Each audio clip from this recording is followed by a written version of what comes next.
Hi hello ನಮಸ್ಕಾರ, ನಿಮಗೆಲ್ಲರಿಗೂ ಸ್ವಾಗತ ಆಶಾ ಅಡುಗೆ ಮನೆಗೆ. ನಾವು ಇವತ್ತು ರೆಸ್ಟೋರೆಂಟ್ ಸ್ಟೈಲ್ನ ಘೀ ರೈಸ್ನ ಮನೆಯಲ್ಲಿ ಮಾಡೋಣ. ಇದನ್ನು ಮಾಡೋದು ತುಂಬಾ ಈಸಿ, ಅಷ್ಟೇ ಟೇಸ್ಟಿ ಕೂಡ ಆಗಿರುತ್ತೆ. ರೆಸ್ಟೋರೆಂಟ್ ಫ್ಲೇವರೇ ನಿಮಗೆ ಬರುತ್ತೆ, ಅಷ್ಟು ಟೇಸ್ಟಿ ಆಗಿರುತ್ತೆ. ರೆಸ್ಟೋರೆಂಟ್ಗೆ ಹೋಗಿ ಅಷ್ಟು ಕಾಸ್ಟ್ಲಿ ಆದ ಘೀ ರೈಸ್ನ ತಿನ್ನೋದೇನು, ಅದನ್ನೇ ಮನೆಯಲ್ಲಿ ಒಂದ್ಸರ್ತಿ ಟ್ರೈ ಮಾಡಿ ನೋಡಿ. ನೀವು ರೆಸ್ಟೋರೆಂಟ್ಗೆ ಹೋಗೋದನ್ನೇ ಬಂದ್ ಮಾಡ್ತೀರಾ, ಅಷ್ಟು ಟೇಸ್ಟಿ ಆಗಿರುತ್ತೆ. ಘೀ ರೈಸ್ ಮಾಡೋದು ತುಂಬಾ ಈಸಿ ಇದೆ. ಹಾಗಾದರೆ ಇದನ್ನು ಯಾವ ರೀತಿ ಮಾಡಬೇಕು ಅನ್ನೋದನ್ನು ನೋಡೋಣ. ಇದನ್ನು ಮಾಡಲಿಕ್ಕೆ ಎಲ್ಲಕ್ಕಿಂತ ಮೊದಲು ಒಂದು ಪಾತ್ರೆನ ತೆಗೆದುಕೊಳ್ಳೋಣ. ಅದಕ್ಕೆ ನಾವು 4 ರಿಂದ 5 ಸ್ಪೂನಷ್ಟು ತುಪ್ಪನ ಹಾಕೋಣ. ಇಲ್ಲಿ 1/2 ಕಪ್ ಆಗೋಷ್ಟು ಮಿನಿಮಮ್ ಆಗಿ ನಾನು ಇಲ್ಲಿ ತುಪ್ಪನ ಹಾಕಿದ್ದೇನೆ. ಇದು ಚೆನ್ನಾಗಿ ಮೆಲ್ಟ್ ಆಗಬೇಕು. ಮೆಲ್ಟ್ ಆದ ನಂತರ ನೋಡಿ, ನೀವು ಗ್ಯಾಸ್ನ ಮೀಡಿಯಂ ಫ್ಲೇಮ್ ಅಥವಾ ಲೋ ಫ್ಲೇಮಲ್ಲಿ ಇಟ್ಟು ಈ ಕಾಜುನ ಚೆನ್ನಾಗಿ ನೀವು ಫ್ರೈ ಮಾಡಬೇಕು.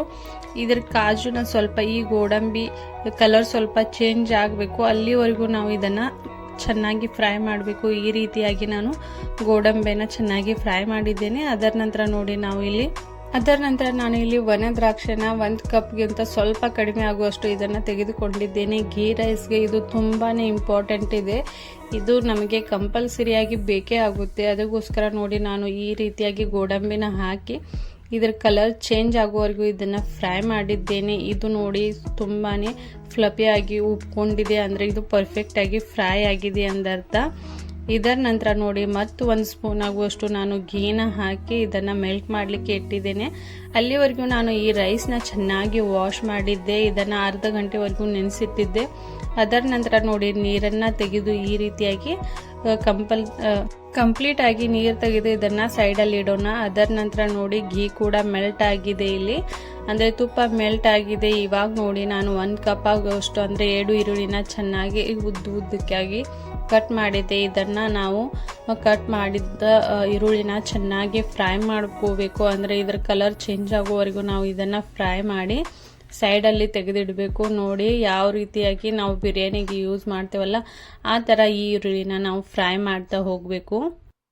ಈ ರೀತಿಯಾಗಿ ಕಲರ್ ಚೇಂಜ್ ಆಗೋವರೆಗೂ ನಾನು ಈ ಈರುಳ್ಳಿನ ಚೆನ್ನಾಗಿ ಫ್ರೈ ಮಾಡಿದ್ದೇನೆ. ಇದು 2 ಈರುಳ್ಳಿನ ನಾವು ಇಲ್ಲಿ ಫ್ರೈ ಮಾಡಿಕೊಂಡು ಸೈಡಲ್ಲಿ ಇಡಬೇಕಾಗುತ್ತೆ. ಈ ರೀತಿಯಾಗಿ ಫ್ರೈ ಆದ ನಂತರ ನೋಡಿ, ಈ ಎಲ್ಲ ಈರುಳ್ಳಿನ ತೆಗೆದುಕೊಂಡು ನಾವು ಸೈಡಲ್ಲಿ ಇಡೋಣ. ಅದರ ನಂತರ ನೋಡಿ, ಅದೇ ಉಳಿದಿರುವ ತುಪ್ಪದಲ್ಲಿ ನಾವು ಇಲ್ಲಿ 3 ಮಸಾಲೆ ಎಲೆನ ಹಾಕೋಣ. ಅದರ ನಂತರ ನಾನು ಇಲ್ಲಿ ಸ್ವಲ್ಪನೇ ದಾಲ್ಚಿನ್ನಿ ಕೂಡ ಹಾಕ್ತಾ ಇದ್ದೇನೆ, 1 ಇಂಚ್ ಆಗುವಷ್ಟು. ಅದರ ನಂತರ 3 ಲವಂಗ ಕೂಡ ಇದಕ್ಕೆ ಹಾಕೋಣ. 3 ಲವಂಗ ಆದ ನಂತರ ನೋಡಿ, ಇಲ್ಲಿ ನಾನು 3 ರಿಂದ 4 ಕರಿ ಮೆಣಸಿನಕಾಳನ್ನ ಕೂಡ ಹಾಕ್ತಾ ಇದ್ದೇನೆ. ಈ ರೀತಿಯಾಗಿ ಕೆಲವೊಂದು ಒಣ ಮಸಾಲೆಗಳನ್ನ ಇದರಲ್ಲಿ ಹಾಕಿದ್ದೇನೆ. ಇದು ಚೆನ್ನಾಗಿ ಫ್ರೈ ಆದ ನಂತರ ನೋಡಿ, ಇದಕ್ಕೆ 2 ರಿಂದ 3 ಏಲಕ್ಕಿ ಕೂಡ ನಾವು ಹಾಕಬೇಕು. ಅದರ ನಂತರ ಮತ್ತೆ 2 ಈರುಳ್ಳಿನ ನಾವು ತಿಳುವಾಗಿ ಕಟ್ ಮಾಡಿಕೊಂಡು ಇದರಲ್ಲಿ ಫ್ರೈ ಮಾಡಬೇಕು. ಇಲ್ಲಿ ನೋಡಿ, ಇದರ ಕಲರ್ ಕೂಡ ಚೇಂಜ್ ಆಗಬೇಕು, ಅಲ್ಲಿವರೆಗೂ ನಾವು ಇದನ್ನು ಫ್ರೈ ಮಾಡ್ತಾ ಹೋಗಬೇಕು. ಇಲ್ಲಿ ಚೆನ್ನಾಗಿ 1 ರಿಂದ 2 ನಿಮಿಷವರೆಗೂ ನಾನು ಗ್ಯಾಸ್ನ ಮೀಡಿಯಂ ಫ್ಲೇಮಲ್ಲಿ ಇಟ್ಟು ಇದನ್ನು ಫ್ರೈ ಮಾಡಿದ್ದೇನೆ. ನೀವು ಬೇಕಾದರೆ ಇಲ್ಲಿ ಗ್ಯಾಸ್ನ ಹೈ ಫ್ಲೇಮಲ್ಲಿ ಇಟ್ಟು ಕೂಡ ಇದನ್ನು ಫ್ರೈ ಮಾಡ್ಬೋದು. ಈ ರೀತಿಯಾಗಿ ಚೆನ್ನಾಗಿ ನಾವು ಈರುಳ್ಳಿನ ಫ್ರೈ ಮಾಡಿದ ನಂತರ ಇದಕ್ಕೆ ಬೇಕಾಗಿರೋದು ನೆಕ್ಸ್ಟ್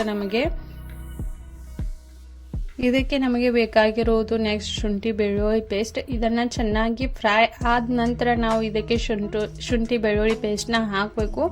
ಇಲ್ಲಿ ನೋಡಿ, ನಾನು 1-1.5 ಸ್ಪೂನ್ ಆಗುವಷ್ಟು ಶುಂಠಿ ಬೆಳ್ಳುಳ್ಳಿ ಪೇಸ್ಟ್ನ ಹಾಕ್ತಾ ಇದ್ದೇನೆ. ಅದನ್ನು ಕೂಡ ಹಾಕಿದ ನಂತರ ನಾವು ಚೆನ್ನಾಗಿ ಅದನ್ನು ಕೂಡ ಫ್ರೈ ಮಾಡ್ಕೋತಾ ಹೋಗಬೇಕು. ಅದಕ್ಕೆ ನಾನು 4 ರಿಂದ 5 ಹಸಿಮೆಣಸಿನಕಾಯಿನ ಕಟ್ ಮಾಡಿ ಹಾಕ್ತಾ ಇದ್ದೇನೆ. ಇದನ್ನು ಕೂಡ ನಾವು 1 ನಿಮಿಷವರೆಗೂ ಚೆನ್ನಾಗಿ ಮಿಕ್ಸ್ ಮಾಡೋಣ, ಫ್ರೈ ಮಾಡೋಣ. ಇದು ಕಂಪ್ಲೀಟ್ ಆಗಿ ತುಪ್ಪದಲ್ಲಿನೇ ಫ್ರೈ ಆಗಬೇಕು.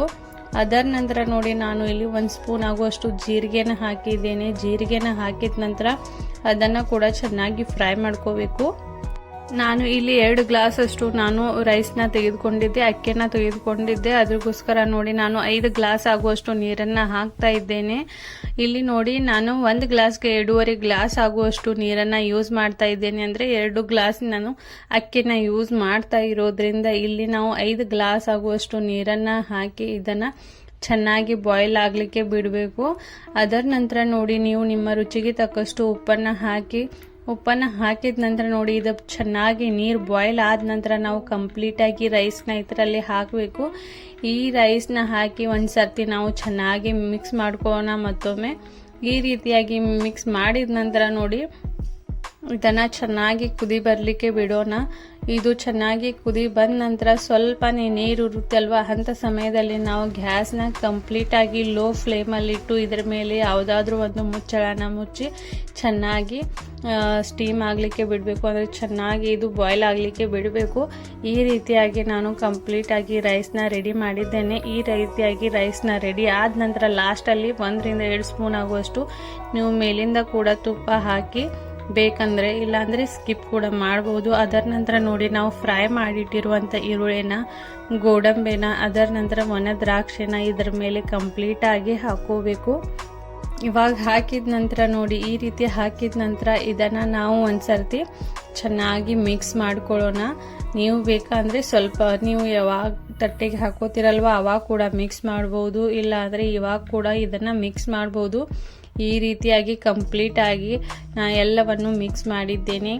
ಇವಾಗ ನೋಡ್ಬೋದು ಇಷ್ಟು ಟೇಸ್ಟಿಯಾಗಿ ರೆಡಿ ಆಗಿದೆ. ಅಂದರೆ ನೀವು ರೆಸ್ಟೋರೆಂಟ್ಗೆ ಹೋಗೋದನ್ನು ಬಂದ್ ಮಾಡ್ತೀರಾ, ಅಷ್ಟು ಟೇಸ್ಟಿಯಾಗಿ ಈ ಘೀ ರೈಸ್ ರೆಡಿ ಆಗಿದೆ.